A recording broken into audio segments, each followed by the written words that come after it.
మిమ్మును క్షమించిన ప్రకారము మీరును ఒకరినొకరు క్షమించుడి. ఎఫెసీయులకు రాసిన పత్రిక 4:32. అయ్యా, తండ్రి, అబ్బా అని దేవుని పిలిచే అర్హత లేకున్నను దేవుడు క్షమించి పాపశాపము తొలగించి యేసుక్రీస్తు ప్రభువారు తన రక్తము చేత పాప శుద్ధీకరణ చేసి తనతో సంబంధం సహవాసమును కల్పించాడు. దేవుడు పాపపు స్త్రీని క్షమించాడు. సిలువల కుడి ప్రక్కనున్న దొంగను క్షమించాడు. ఎంత ఘోర పాపినైన దేవుడు క్షమిస్తాడు. నీ పట్ల ఎవరైనా తప్పిదము కీడు జరిగించినచో మనసారా క్షమించు. నీవు ఎవరి పట్లనైనా తప్పిదము చేసినచో క్షమించమని అడుగు.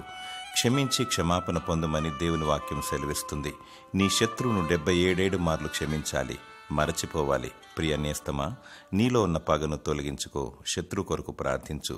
శత్రువును యథార్థముగా క్షమించు. హృదయపూర్వకముగా దీవించు. దేవుడు నిత్య జీవమిస్తాడు, నీతి రాజ్యము దయచేస్తాడు. దేవుని ఆజ్ఞను పాటించు.